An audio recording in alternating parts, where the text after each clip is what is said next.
Hello, everyone, and welcome to our show. Today, I'm so excited to discuss about SEO, outreach, personalization, marketing tools, and we have an awesome guest, an expert, Rand Fishkin. How are you? Good. How are you, Anatoly? Oh yeah, I'm pretty fine. Especially to have this discussion. I'm excited about this, and because I've learned a lot from you. I watched a bunch of Whiteboard Friday, your articles, and for example, my audience. A lot of people from my audience from Russia and Ukraine, and everyone knows you. Even in these countries. Yeah, seriously, I don't know people who don't know you, and I decided to check out.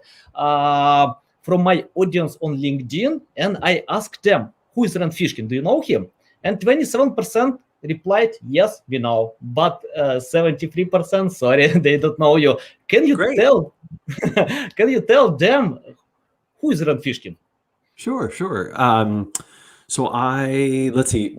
In SEO world, I'm generally known for starting a company called Moz, which of course started initially as a blog, became a popular educational resource, was then a consulting company for a little while, and then a software company.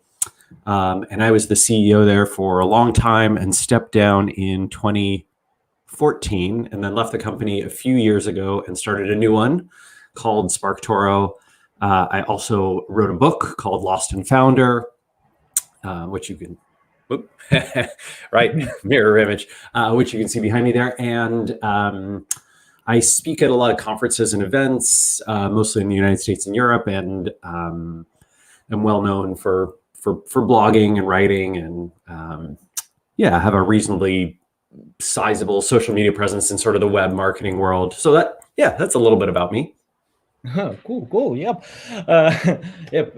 Okay. I wanna ask a bunch of questions. I hope people will ask these questions as well. And I know from my previous webinars, they don't give me the chance to ask their questions because I invite them. So I need to ask their questions in the first stage. But I wanna ask my first question about. You proclaimed to change strategy. I remember it was a few years ago on Twitter. You told that it's better to focus on branding keywords than common keywords like generic keywords. That was on Twitter, if I remember correctly. What do you think about today? Is it good strategy or it's better to chase high volume keywords? I mean, if I had the choice, I would always go after brand. And the reason is, Anatoly, if you and I start an online furniture store together, or we start selling software, or we write a book together, or we are selling children's games, it doesn't matter. But if we go out there and look across the spectrum of all the searches for children's toys, kids' toys for Christmas, what presents to get for boys, what presents to get for girls, every single keyword, all added together, they will not come close to 1/100th of the search volume for Lego. Mm-hmm. Yeah. Why is that? That's because Lego has built a brand that people desire. And when someone searches for Lego, I guarantee Lego is going to benefit from that, right? Maybe it's indirectly, but they are going to benefit from that. Whereas, Rand and Anatoly sell kidstoys.com, we're going to have a tough time. Even if we rank number one for kids' toys today, tomorrow, next week, next month, we'll have 100 more competitors, right? Everyone's trying to vie for those spots. I kind of don't like playing that game. I would much rather slowly and steadily build up a brand that people search for and own that keyword completely because it's my brand, rather than trying to play the game of, rank for a generic keyword. I think generic keywords can be reasonable to go after in order to build up and support your brand, but the goal should be the brand. Mm-hmm. Yeah, got it. I agree completely. For example, even Elon Musk tweeted that he can't find Tesla website on Google. He doesn't want to pay for SEO specialists. But everyone knows about Tesla, about this big brand. I mean, Tesla never needed to rank for cars, right? Just there's no real point for them. I would much rather build the Tesla brand than rank number one for every car search in the world. Yeah, I agree.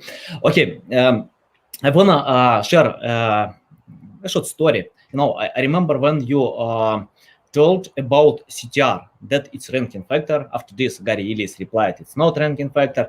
But okay, I remember this tweet. You probably drank something, I don't know, tea or juice, let's call it this. After this, a few of my clients told me why we need to pay attention with titles and descriptions because we need ranking positions. But I told them it doesn't matter it's ranking factor or not. The main point is to get traffic. Yeah. If you have the position 5 with traffic 1,000 people or position 3 with 500 people, it's a big difference. It always struck me as odd, all the people who are like, no, don't think about click-through rate. Really? Well, why are you ranking? Is it just for prestige? You just want to show up high? You don't care about the traffic? Yeah, agree. And we got one client, and he told me I can bring a huge budget for you if you can provide results for a month. For SEO, it's hard. I don't know. Especially it depends on content. But the topic was weight loss supplements. He got 100,000 people a month. Not bad, especially if we are talking about this topic. But I found that his titles were written for the sake of having them. And we decided to use some studies from Moz, HubSpot, to use numbers, brackets, to give a strong reason for people. And some pages for a month brought 3 times more, others 2 times more. Yeah, we increased traffic a lot. After this, I decided I don't care, about its ranking factor or not. It's better to get this traffic. And we decided to create a tool. Let me share this tool for you because I checked out your website, SparkToro, with this tool that analyzes. Give me a few seconds. I'm interested about your thoughts, how we can develop this tool, to go ahead. Can you see my screen? Yes. Yeah. And for example, if you put your website here, you can analyze all your pages. Title, descriptions. We have some tools, but they usually check out the links. And we have other tools that check out only one page. But with my tool, you can analyze the whole website. And if you click here, you can analyze to get some tips how you can improve it. You can edit, for example, I don't know, we can edit your title. I don't know, I just for Fishkin, for example, right, best offer, something like this, best offer, 21, and and analyze, +3, that's okay, and we have some tips for description, for text, for technical optimization. If you click here, you can analyze Lightspeed Insights to give all this information for web developers. I'm interested in your thoughts about this tool, how we can develop it or improve it, or just any thoughts. It's interesting. Yeah, gosh. Let's see. So I am not, I'm not deep in the SEO world anymore. It's been a little over 3 years since I left Moz. So yeah, I would say, I think the things that have been most valuable for us in developing SparkToro is having a lot of conversations with customers, trying to find the people who are our core correct customers, the ones who are mostly likely to use our product, talk to them, get data about them, interview them, show them our product, get their feedback. I would probably suggest the same thing for you. I don't think anything beats, great in-depth customer conversations. And I think that more so than me kind of going like, oh, well, maybe you could change this to make the edit button more obvious. I don't know, right? Like, what do I know?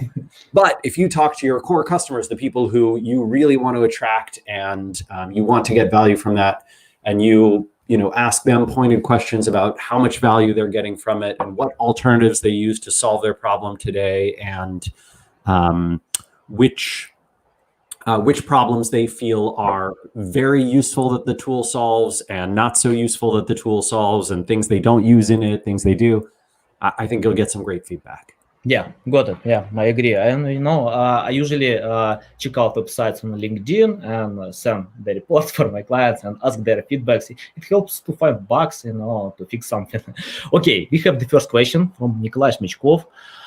Is it better build links to blog or relink to commercial page, or to build links directly to commercial pages from guest posts? Yeah.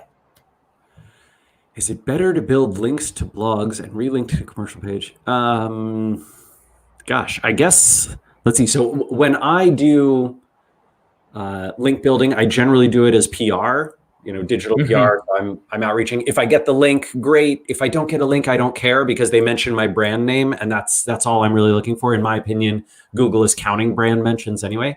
So let's see. I think if you are actually building the link, and if we're talking about like old school link building and Google's sort of more classic algorithm around ranking, I would generally vote, to take the link directly to my commercial page.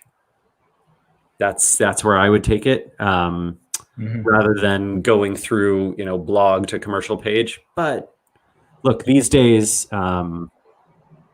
at least in English, Google is getting much, much more sophisticated about this stuff. I think generally speaking, what happens is Google's algorithm sort of gets much more sophisticated in English, and then it rolls out in other languages as more engineering teams, from Google across the rest of the globe, roll those out. So yeah, that's, I would expect that it wouldn't matter all that much long term.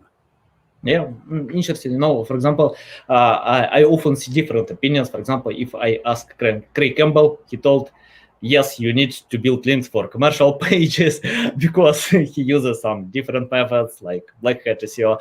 If I ask Lily Ray, she replied to me, no way, you need to give a strong reason. Yeah, because, for example, it depends on your strategy. Of course, if we are talking about white hat SEO, and I don't provide black hat SEO, sometimes I'm quite surprised to get these questions. But I used to, Anatoly, like I was a little bit in my early career, against black hat SEO. Now, no offense, but like, fuck Google. Google is a multi-billion-dollar corporation that has been terrible to everyone in all sorts of ways, and they have earned all the black hat you can throw at them. So I no longer have any moral or ethical quandaries about folks who want to do black hat SEO and benefit from that in the short term. And look, Google will probably catch up with you at some point. So just make sure that, for the brand building sites that you want to build long term, you're doing generally stuff that's not going to get you into trouble. That's for your interest, not for Google's interest. I don't care about Google. Got it. Yeah, agree. Okay, Ravi Ranjan, I'm guessing I pronounced correctly. I'm sorry if I can't do it. Okay, my question is, for startup, is it good to work on branded keywords, or what should be the strategies to work on branded keywords? Yeah. Ravi, I think it is absolutely essential for any company of any size, but especially startups, to focus heavily on building their brand. I don't know if that necessarily means branded keywords. Well, one of the best things that you can do when you're in the early stages is choose a great name. So when you choose a great name for your brand or your branded products, make sure that name is unique, right? So when you Google it, for example, when I started SparkToro, one of the things I wanted to do was have a name where when I put the name in quotes in Google, there were 0 results, not one single result in the whole search engine. And that was true for SparkToro. And so that meant that as I built up the brand, there would never be confusion about sort of, what does someone mean when they search for SparkToro? Or should I be taking the credit for this, growth in it, all that kind of stuff. I wanted that to be absolutely ours and only ours. And I would do the same thing for any startup that you're working on the brand naming convention.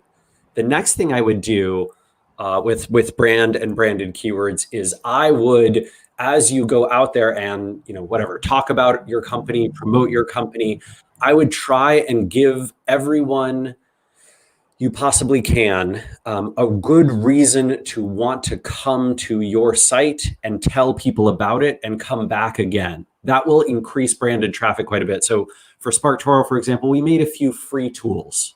They're completely free. They don't really do a whole lot for the business, but they drive a lot of traffic and interest. One of them is the fake followers tool. Tons of people all over the world are like really interested in what percent of my followers are fake on Twitter and what percent of this politician's followers are fake on Twitter.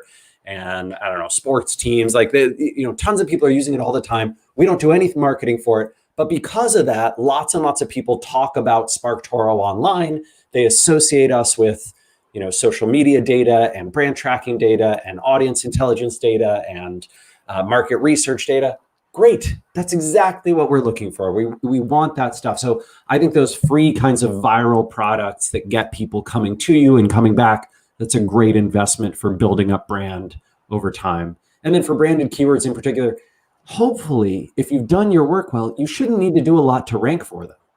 That's the beauty of it, right? That Lego doesn't have to do a bunch of work every quarter in order to stay number one for Lego. They're just number one. I don't have to do any work to rank number one for SparkToro. Like SparkToro is number one for SparkToro. This is great. How do you highlight fake followers? It's interesting because I don't know. For example, I often get the question, do I need to buy followers? No way, But for example, if I don't buy followers, that means they can come to my account if I don't buy them. Can you tell more about this? I mean, look, I think the social networks and pretty much everyone out there is going to recognize fake followers pretty quickly. When we say fake, we mean a bunch of different things, right? So one definition of a fake follower is someone who's there because it's a bot and you just purchased it and it's run by a machine somewhere and it's not a real person at all. Two is it is a real person, but it's sort of a propaganda, misinformation, disinformation, conspiracy account, all that kind of weird stuff. Three is it's inactive. Like it's someone who they signed up for Twitter, they signed up for Instagram, whatever, like 5 years ago. They haven't logged in 2 years. They're not seeing your content. Is that a real follower? No, that's a fake follower, right? So, there's all these different kinds of fake followers, and you can buy all different kinds. You can buy inactive accounts, you can buy bot accounts, you can buy propaganda accounts, whatever you want. The only real value that I see in fake followers is to artificially make yourself, your account, your company sort of look more important to people who might be judging you on surface level metrics like follower count. If that's something that matters to you, like go for it. Once again, I don't Facebook, Twitter, Instagram, LinkedIn, those companies are doing fine. They're doing great. You want to play around with their systems, you want to mess with them, go for it. That's fine. I think buying fake followers on Twitter or Instagram is one of the least evil things you can do with social media manipulation, compared to like spreading conspiracies or misinformation or propaganda or those kinds of things, which actually really hurt people. Going and buying 1,000 followers, you go for it. Like if it's useful to you, fine. Okay, thanks a lot. I feel that you're a different person. Seriously, I don't know why. I think folks who remember me from like 10 or 15 years ago, when I was like, no, it's wrong. You shouldn't do those things. Yeah. Now, hey, if it works for you, go ahead and take advantage of big tech, because big tech is taking advantage of you, right? These software programs, these technologies platforms, the big five tech players, they are absolutely abusing their monopoly power in thousands of ways, big and small, every day. And so, look, if you want to do a little thing that is against their terms of service that's going to help you build your business or help you accomplish some marketing goal inside their system, honestly, it would be very hypocritical of me to say, you can't do that to nice Facebook. They're such a sweet company. No, they're not. Yeah. Yeah, interesting. Okay, we have the question from Santano. How do you outreach services for especially link building guest post? Most of agencies don't hire outsourcing, want to how they manage their link building service, something like this. Yeah. How this posture. All right. So let's see. I think the question is, how do I do outreach for my link building service? And I think the way I would think about that is there's a lot of people in that space. Almost all of them are low quality and spammy. I get dozens of emails like that every day and just throw them in spam. And so it's really tough to do that in an outreach way. I would probably change your tactic. So rather than going one-to-one outreach on whatever, LinkedIn or Twitter or through email or those kinds of things, I wouldn't send those kinds of messages. I would instead try and relationship build my way into a network of people who referred people back to me. That tends to be how a lot of great agencies and consultants and providers to agencies have done well over the years. Is they've built up a relationship with one or a few agencies who love their services, who rely on them for their client work, and who keep sending them business. That would be my preference. And I think good ways to do that are conferences and events. In person is great whenever that comes back. But in the meantime, there's online, and that can work as well. Case studies are a great way to go. So if you can show off online, like, hey, here's our work, and let me, show it to some people who can share it on Twitter, on LinkedIn, on Reddit. You can post about it in forums and sort of show off your work that, hey, we did this. Here's the results. Here's the Google Analytics traffic. Here's the Google Search Console. Here's the Moz or Ahrefs or SEMrush chart, all that kind of stuff. Fantastic, right? I think those are great ways to show it off. And if I were doing the outreach side of that, I think my primary goal would be sharing the case study. So rather than, hey, Rand, we offer link building services. No, don't do that. Hey, Rand, we wrote a case study for an e-commerce client about how we 10x their traffic with a 3-month link building campaign. I know some people think links don't work all that well anymore, but this looks pretty good. Can you tell us what you think? We'd love to hear your thoughts about this case study. I'm probably going to click that. I'm probably going to check it out. If it's really good, I'm probably going to tweet about it. Now, a lot of people are going to see it, right? So I would probably go that route instead.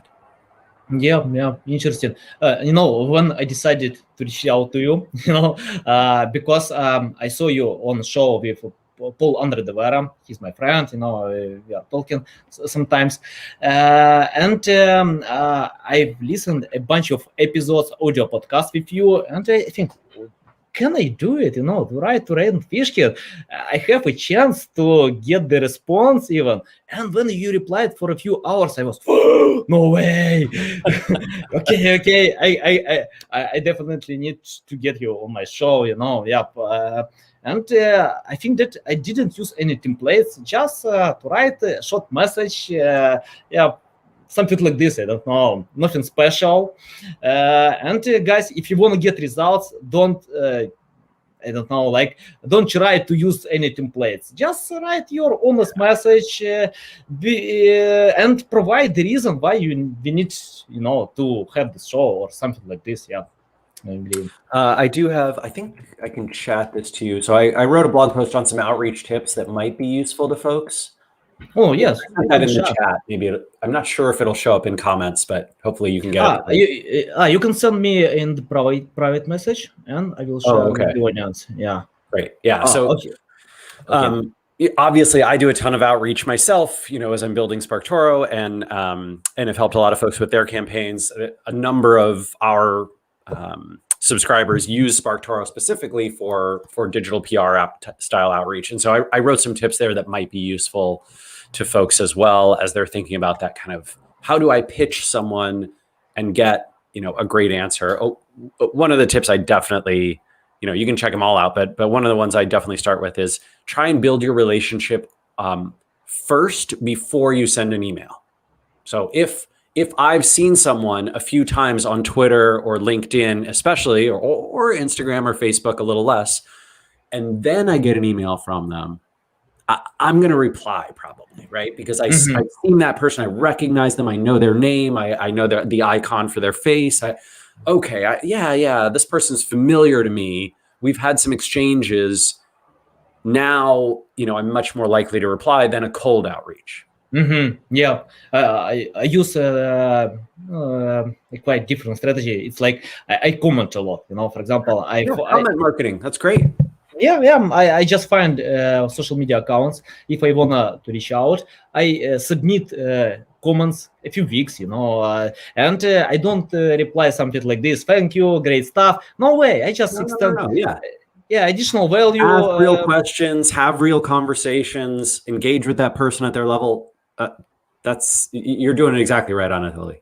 Yeah, because recipients get over 100 emails a day. They have no time to read all these emails, and it's better to. They usually check out emails from their colleagues, customers, friends. If you want to form connections to be their friends, just comment their posts. It's enough.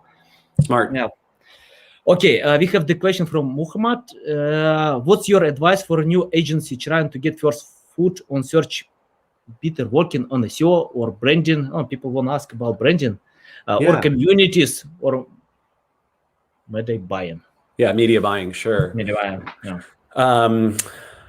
Let's see. So if you are a new agency, I think it is really smart to specialize. And I would try and specialize as deeply as you can while still having a good customer base. So for example, I wouldn't start an agency today, a new agency especially, and say, we are, we offer SEO and branding and media buying and ad services and social media marketing. No. Right? The only way I would do that is if I said, we do all those things in the financial tech sector. So if you have a finance tech company, we are experts. Here's our case studies. Here's examples of our work. Here's companies we've worked with. Okay, right now, if I'm finance tech, I go, hey, I need social media and SEO and branding and media buying. Great, I have an agency option.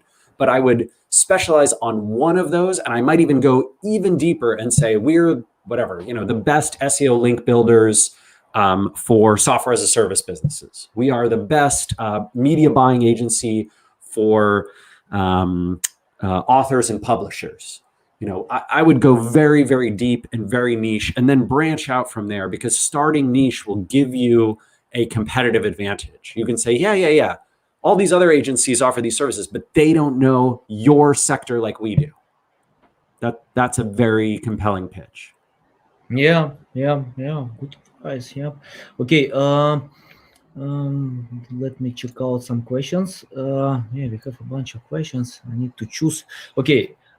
Is hidden text or links, keyword stuffing, and reporting a competitor still work? Yeah. Let's see. My experience has been that in English Google search, not so much anymore, right? Like most of the black hat, gray hat stuff is either much more advanced than that, or it is just not working. That being said, I do have friends, in places like Romania and Bulgaria, in Turkey. I spoke at an SEO conference there and have kept in touch with some folks in Saudi Arabia, plenty of folks in, I think actually India is getting more like the English market with spam awareness. But I think in a lot of smaller language region countries where there's a few million to a few tens of million speakers, and Google has very few or relatively fewer engineering offices in those places, it tends to be the case that like those old school tactics work better. So your mileage may vary, right? It is not the case that everyone who's in the United States and searching in Google in English and doing SEO for English language Google in the US is going to have good experience about what works and what doesn't work in your region. So it can be different. Yeah, great. Okay. The question from Santano: How much is effective for link building for SEO in good authority? Yeah, it's like about authority websites. I remember you created this parameter, yeah, because it's interesting. Yeah, domain authority, right? Yeah, domain authority, because Google doesn't recognize this parameter, but it's interesting that Yandex has it. It's called X or TITS because they changed the name. Yeah, Yandex has this parameter today, but you created in English space this parameter. Yeah, tell about this parameter. It works or not? Yeah, sure. So the basics of domain authority, and so I don't work at Moz anymore. I haven't been there in 3 years, so I can't for sure say how it works anymore. But when we initially built it, when I built it with the engineers who I think were still there up till last summer, but the way domain authority works is that it is a machine learning ranking system against Google search results. So the machine learning system is trained on a bunch of Google rankings, right? So you throw in tens of thousands, hundreds of thousands of Google rankings for all sorts of keywords, and then you look at what are the factors, the link-based factors for all the websites and web pages that show up in them. Moz has, I'm pretty sure they still have, 2 different parameters. They've got page authority, which is much more accurate. Right? Page authority is the authority of an individual page based on all the links of the domain that it's on and all the links that it has to itself, internal and external, all the anchor text of those pages and the weight of those pages and MozRank, which imitates PageRank and trust and blah, blah, blah, blah, blah. Every input that all our engineers could think of. All of those are machine learned trained against Google's rankings. And then you get the best fit line. Right. So I don't know. I think page authority is like 0.4, 0.42 something correlation with Google rankings, which is extremely high for like one individual metric. But of course, it's not one. It's all these other ones mashed together. Domain authority is lower. It's like 0.25 or 0.28, something like that. So look, generally speaking, if you put the same piece of content on 10 different domains, the idea is that the one with the highest domain authority will almost always rank highest in Google. And that is generally true. What is not generally true, and I think that people assume is true, is that the link from the highest domain authority domain will always have the best result. Is it probably true that most of the time getting a link from a higher domain authority domain is better than a lower one? Yes, probably most of the time. If you're talking about a change of like 2 or 3 or 4 points, get out of here. It doesn't matter. DA82 and DA78, nobody cares, right? Take the DA78. I don't care. It doesn't matter. If you're talking about DA78 and DA38, yeah, probably the 78 is going to be more valuable to you in your rankings. So that's that's how that system works. In terms of link building today, like I said, I strongly believe that at least in English, what we are seeing right now is Google getting way more sophisticated than links, meaning they look for searcher satisfaction. They look for brand authority more so than domain authority. They care about brand authority, meaning do lots of people search for Lego? Do lots of people search for SparkToro? When they search for SparkToro, or when they search for, let's say they go search for children's toys and they click on Lego's website. When they get to Lego's pages, do they stay or do they go back to Google and choose something else? That is real brand authority to Google, right? That's searcher satisfaction in action. If you come back and you choose a different result, you are telling Google's search engine, I was not satisfied by the result you initially gave me or the one I initially clicked on, but I was happier with this other one. And over time, Google learns that. So in terms of, should I go build a bunch of links for a bunch of high DA websites? Maybe. Depends on your country and your region and whether that stuff still works. In the US, in English, I would focus much more on digital PR and brand building and getting people to prefer my results and getting people to search for my brand and getting my brand onto all these places that I possibly could. it's a different game than 10, 15 years ago in SEO, which was like links, anchor text, anchor text, anchor text. Yeah. How do you measure brand authority? It's like with volume. Yep.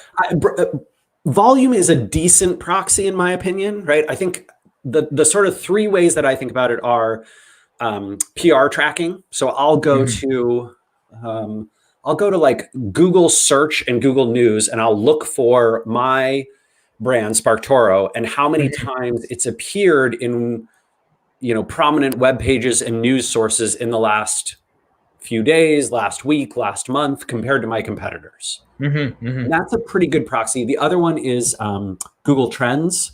So Google Trends, you can plug in a brand name and see, how it is trending versus whatever the generic searches or versus the competitors in the space. That's a reasonable proxy too. And then I would look at, you can track your own relative searcher satisfaction by looking at search traffic that comes to your home pages and your primary kind of product pages, and then looking at the bounce rate. So if lots of people who search for whatever it is, SparkToro, come to our site and, well, last month, 25% of them left after one page visit, right? They left before ever visiting anything else. All right, well, that's not terrible, but it's not great.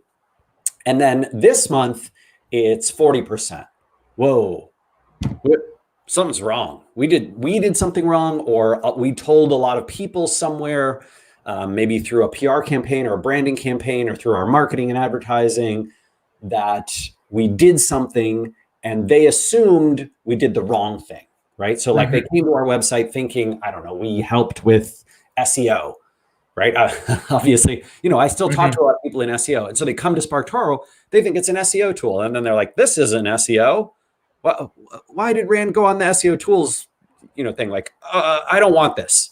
And then they leave. So that they are unsatisfied, right? They've been made unhappy because their expectation was Rand Fishkin, SEO tool. And then they come to SparkToro and they're like, this is what audience intelligence, learn about which podcast my audience listens to. That's not what I wanted. I wanted SEO. So they leave, right? And so measuring that over time is a good way to get a sense of your brand authority and your searcher satisfaction authority. I check out SparkToro, and I'm interested about the main reason. For example, let's talk about buying persona. I remember when Tim Solo from Ahrefs told that he can't create buying persona for Ahrefs because the audience is broad. A lot of people use Ahrefs, and for example, I think that it's possible to create a buying persona for pay-per-click. When you set up paid ads, it costs a lot. You can't cover a lot of clicks. It's better to find your buying persona to customize it. What about organic reach? How you can create a buying persona if you have different clients, women, men, different ages, interests? So let's see. I think first off, I agree with Tim a little bit. Personas are not always the right tool for the job, right? So if I'm Tim and I'm trying to build hey, I need to segment my marketing because some of my marketing is going to be targeted at agencies, some of it's going to be targeted at consultants, some of it's going to be targeted at the United States, some of it's going to be targeted at Chinese companies, some of it's going to be targeted at Thai companies, some of it's going to be targeted at India, some of it's going to be targeted at not consultants or agencies, but in-house SEOs and link builders. Some of it's going to be targeted at personnel website owners who do their own marketing and they're just, they're sort of solopreneurs. Okay. So maybe personas, the classic persona model is not the right way to go. Bunch of demographics and psychographics, blah, blah, blah, blah, blah.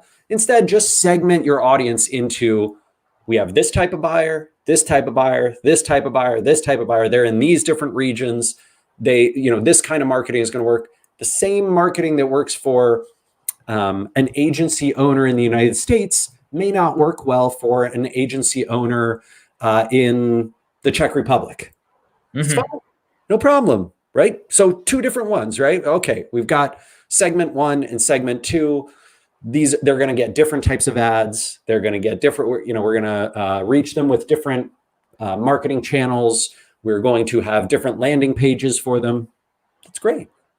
That's all you need, right? What a marketer's job is to most effectively accomplish their task.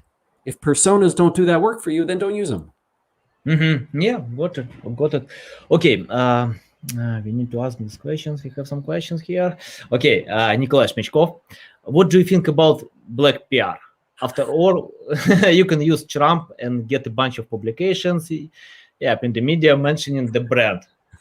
I mean, I don't know if it's black hat necessarily to mention Trump, but I'll show you this. We did this and it was very effective, got us lots of traffic, keeps getting us lots of traffic. So we have this fake followers tool. I mentioned it, right? So when we launched that, we looked and we saw, all right, everybody runs, the first search they run is their own account. So Anatoly, you might go to fake followers, you search for your Twitter account, and you see how many fake followers you have. And the second search everybody did, Donald Trump. Like everybody was like, oh, fake followers, what about Donald Trump?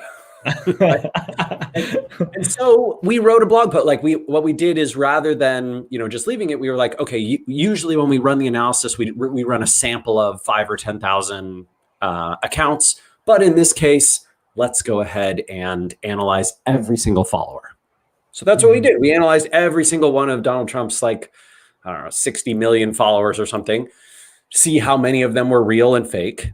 And the tool's estimate was pretty close anyway. So it wasn't a huge difference, but we published an article about it. Is it black hat PR? No, it's semi-relevant. Tons of media outlets picked it up, covered it, talked about it, linked to us. The tool got a bunch of attention. I think it's a totally legitimate tactic, right? And if you can identify a source of where there's lots of interest, where there's lots of controversy, where there's strong opinions, and you can relate your brand to it, your voice to it, your content, your tools, your data, fine, go for it. I don't think that's a problem. The only, I think, really black hat PR stuff is when you are blatantly lying or spreading misinformation. In those cases, I think the backlash can be worse than the benefit. So you might get a bunch of links, but you'll also get a bunch of people having a bad association with your brand. If that's the case, you might actually lose rankings rather than gain them, because it's not 2010 Google where links govern the algorithm completely. It is 2021 Google where if lots of people search, they see you in the listings and they intentionally don't click on you because they have a bad association with your brand, you're going to be in big trouble long term, right? So you need brand preference to work in your favor to have long-term Google success, because that's how the machine learning algorithm works. By the way, Donald Trump doesn't have any followers on Twitter because Twitter blocked his account. Not anymore. Not anymore. Not anymore. Well, so right, this is, it's a reasonable example. Like Donald Trump did a lot of misinformation, disinformation, rules violating stuff, and he lost his account as a result, right? So, yeah. Okay. The legend asks, please discuss my question shared above about using target keyword in H5, H6. Yeah, in headings. I think Distilled, Distilled, which is now part of Brain Labs, they did an header H2 Brain Labs Distilled. I think they did a study on this. Gosh. I remember John Mueller replied to this question that Google doesn't care about. No, I don't think. Well, so first off, anytime someone from Google replies to a question and says, we do use this, we don't use that, I never believe them. I don't believe them one little bit, because so many times they say, oh, we don't use that. And then 5 years later, there's a congressional document of it. And it's like, hey, it says right there you use it. Well, shut up, go away. Whatever. We want to address it. Go screw yourself. So I like people who run tests. I agree with the legend on that. I think that's a great idea. I can't find it in here, but I know that. Okay. Will Critchlow was on a podcast discussing this. Gosh, and they have done some A/B testing with it, so you might be able to find it through that. I would look. Yeah, why? If you find this link, we can. Yeah, I'll try and find it for you. It is. Oh, okay. Split testing, search pilot. That's what it is. All right, here you go. So I think they looked at H1. That still seemed to have a small amount of value. They looked at H2, and it was close to 0, and anything else was not at all useful. Okay. So I don't think that's surprising at all, right? Like, why would Google care if you put something in an H4, 5, 6? Like, so what? Just have your headlines however you need to lay them out. Yeah. Okay. Okay, the next question. One of my clients' website has 75% spam score. How do you measure this spam score? I don't know. I have disallowed. Moz has a spam score tool. Yeah? It just looks at the spam of the backlinks. Yeah, got it. I think I was confused. Ahrefs might have one too. I can't remember. So I think somebody else has one. Maybe it's SEO Clarity, somebody like that. Yeah, I was confused about the density, Yeah, got it about the spam score. I have disavowed bad links. To there any other way to remove spam score? Oh, so one of the things is none of the tools, whether it's Moz or Ahrefs or anybody else, they don't know if you've disavowed links or not. So if you've already disavowed a link in Google Search Console, whatever, Moz's spam score doesn't know that. They can't know that. So I just wouldn't worry about it, right? I wouldn't worry about the spam score that's reported. I'd just be like, okay, yes, I already know that. If it goes up, maybe I'd look again just to make sure and see if there's anything else you want to disavow. But generally, if you've disavowed it in Search Console, you're fine. I think Ahrefs has the feature you can submit your disavowing links and Ahrefs. And then they'll plug them in. Oh, that's nice too. Yeah, there you go. Yeah, I remember. Okay, Nikolai Shmechkov asked about social media. What do you think? Where IT specialists need to pay their attention? Clubhouse. I mean, I would go where your audience is, right? So if your audience and customers are on Clubhouse and that's a platform that you like, go for it. If they're on TikTok and that's a platform that resonates with you, go for it. If they're on Twitter, I'd stay there. If they're on Reddit, I'd go to those places. What I don't like doing is sort of adopting every new one just because it came out. Yeah. And I like to paying attention places where you feel much better. For example, my wife has mass following on Instagram, but I has a few followers on Instagram. I don't know how to get them. My 10-year son posts content on TikTok, and he tried to post on YouTube, and he failed. He doesn't know why people don't subscribe to his channel. I told him that's okay, don't worry about followers. Yeah, in 10 years, that's okay. Just go ahead. I love because he does it, he creates content, and I see, of course I don't understand his humor, but he has followers on TikTok, and these people understand, and I love that his consistency, because I see he improves quality of video editing. In 10 years, that's okay. And I think, for example, I pay a lot of attention on LinkedIn because I can get engagement there. It depends, and it's better to choose places where you feel much better. It's my opinion. Okay. The question is building content cluster around a specific can win against domain authority. People want to know about domain authority. Yeah, I have seen plenty of websites that build up niche expertise in one particular sector and they beat out anybody else, right? So, a specific website that is talking about, analyzing basketball betting odds, and it does better for terms around basketball and odds of one team beating another than, something like ESPN, right, which has a ton of authority. So yes, you can absolutely win with niche focus, and I think that's actually a pretty smart idea to compete in a space that's very crowded.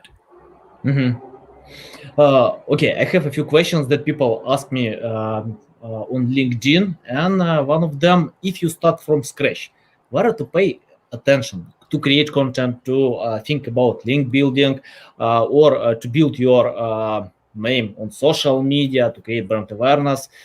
If you start, I know that you started Moz and SparkToro from scratch. Today, what we need to do? Absolutely depends on who you are and who your customers and audience are. So I would never apply the same tactics to, an e-commerce niche business that I apply to a B2B software business. They're totally different tactics, totally different subsets. So there's no one right answer. That being said, where should you start marketing a new business? So I have this post that I wrote a few months ago that answers that exactly.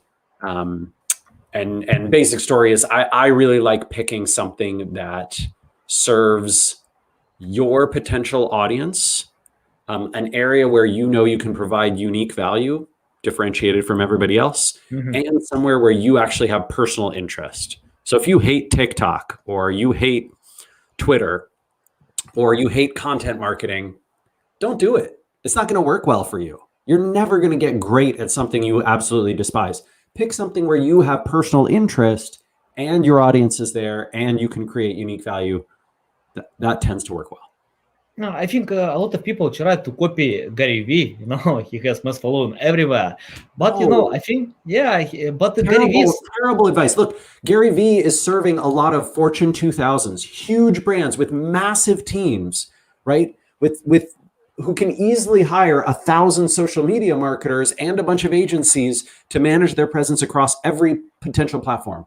That is not most small and medium businesses. So make sure you take his advice in the context that it's intended. And Gary Vee started from Twitter as well. He tweeted for 6 years. He told that he did it, I think 6 years, all night, to reply to all comments. And that means it's better to focus when you start from zero to one platform and extend to other if you have resources, some team. And I think that Gary Vee has this team. Okay. How to choose priorities when you have limited resources? For example, if I have only my two hands, no money, and but I have some idea, and how to choose priorities. For example, when I check out Moz or Ahrefs, I see a bunch of keywords, and I show some of these keywords with my brother. He told me, "Oh, yeah, I can write about this. I don't think it's a good idea. Yep, it's better to choose priorities. How do you choose them? I would start from strategy, right? So at the highest level, what are the business goals that I need to accomplish? And what do I think are the most effective tactics and channels to be able to do that?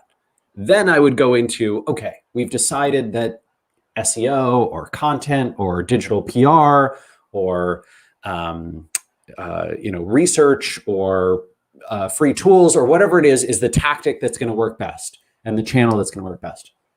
And then I would start to prioritize individual things in that tactic based on what you think is going to work the best for that specific tactic. So if you've decided that SEO is right, fine. Now go look at the keywords. Once you have the list of keywords, now go choose the ones you think are going to be most effective and that you have great content ideas for and that you think you can outrank the competition. Great. That's a very reasonable way to prioritize. I think it's dumb to go the other way and kind of go, oh, here's a tool. Oh, it told me I have a bunch of keywords. Let me try and make content for the keywords. No. Start from strategy, right? Who am I trying to reach? Who's my audience? Where can I reach them? How can I reach them? How can I beat my competition? Which tactics and channels am I investing in and why? Then in the tactic, go into prioritization. Okay, and I have the last question about tools. I want to ask this question because, for example, when I see or consume content from Ahrefs, they talk about Ahrefs.